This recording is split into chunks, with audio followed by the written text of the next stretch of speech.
بسم الله والحمد لله والصلاة والسلام على سيدنا محمد وعلى آله وصحبه وسلم.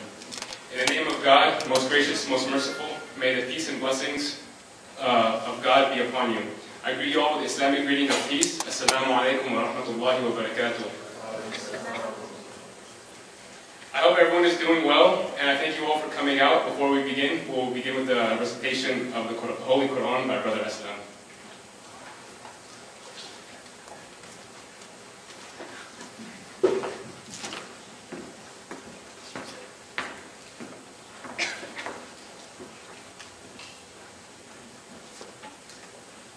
أعوذ بالله من الشيطان الرجيم. بسم الله الرحمن الرحيم. يا أيها الذين آمنوا لا تخونوا الله والرسول وتخونوا أماناتكم وأنتم تعلمون. واعلموا أنما أموالكم وأولادكم فتنة وأن الله عنده أجر عظيم.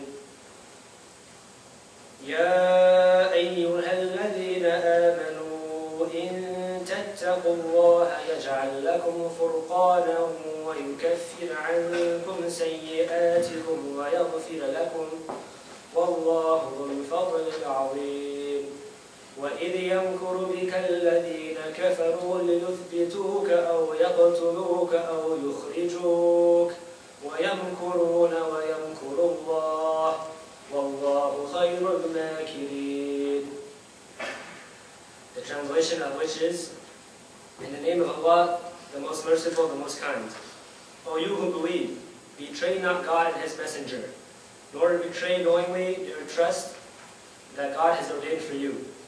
And know that your possessions and your children are your trial, and that surely with God is a mighty reward.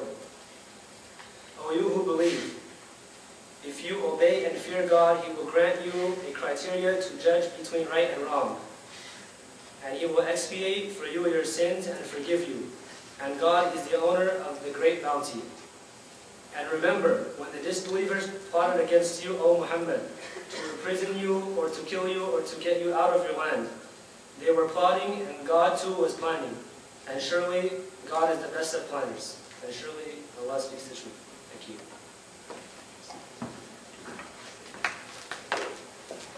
On behalf of the Muslim Student Union here at UCI, I would like to welcome Dr.Halper, our guest lecturer tonight, to discuss peace in the Middle East, dismantling the Israeli matrix of control.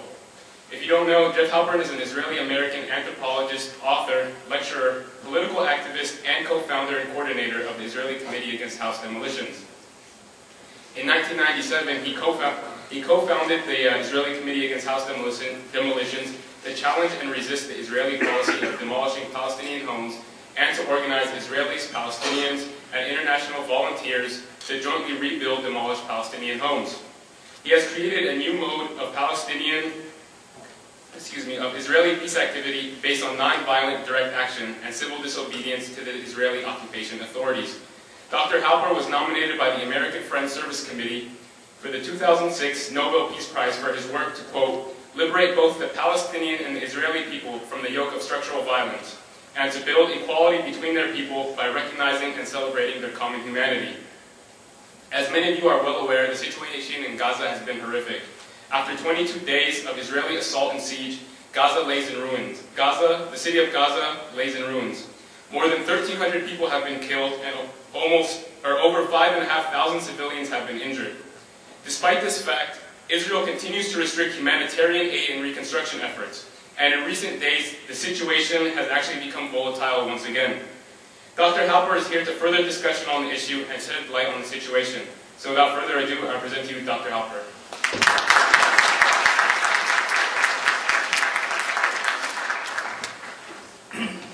Well, it's very good to be here, and I want to thank the MSU for inviting me. I guess, as we say in Israel, the Messiah will come when Hillel joins the MSU, or the AFI join the MSU and inviting me here to speak. I hope that day's not long off. At any rate, yeah, what I'd like to do tonight is just kind of present where we are in terms of this interminable conflict. Can we get out of it? Just to present some, to give people a picture of where we are, the political situation, and if I have a chance, I'm trying to deal with even some global issues that come out of this conflict. I've been writing and talking about what I call global Palestine, and that is that we have to understand that in many ways the occupied territories are kind of a laboratory, and the Palestinians are kind of guinea pigs for the development of all kinds of weaponry and tactics that have to do with warehousing, populations that have to do with pacification, that have to do with security, policing, and not only military. I mean, the fact that the mayor of Los Angeles and half the city council came to Israel in order to invite Israeli security firms to get involved in LAX means that you know, in many ways, again, the tactics and the weaponry that have been developed in the occupied territories are coming directly into this area. In other words, Israel did not develop its reputation for security and weaponry and urban warfare and all this stuff by itself. If it hadn't had a 41-year occupation in which to perfect this, it would not have this industry and this reputation. So I think there's some global issues here that we have to begin to touch on. Israel is very much a part of what I call the global pacification industry, which has to do with arms and security as well. And I'd like to, if I have time, I'd like to dwell on that as well. So I sort of want to talk about the conflict, but extend it a little bit out. So let's just step back for a minute. And I'm going to present this, obviously, from an Israeli point of view. I'm an Israeli peace activist. I've lived in Israel for the last 35 years. I'm not a native-born Israeli, as you can hear. And I'm the head of what's called the Israeli Committee Against House Demolitions. We're dedicated to ending the Israeli occupation, whatever that means. Up till a few years ago, that meant a two-state solution.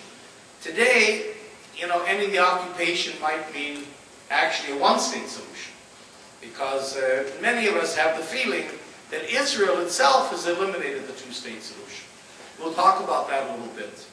But in terms of our overall work, we focus on the issue of house demolitions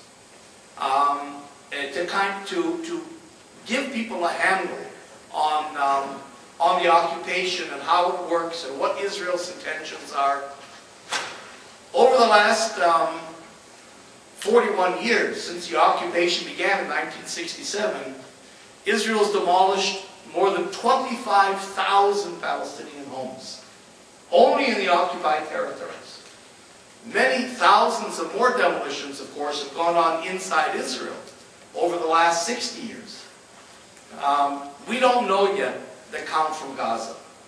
It's been estimated by some humanitarian organizations that up to 20 or 30,000 homes have been demolished, destroyed, or made uninhabitable by the Israeli army in the last month in Gaza.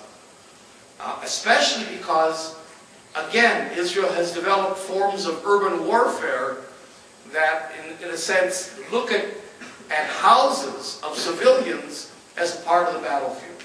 And the Israeli army progresses through refugee camps, through urban neighborhoods, through the walls of family homes, destroying them on the way. So that the issue of house demolitions, in a sense, gets to the essence of the conflict.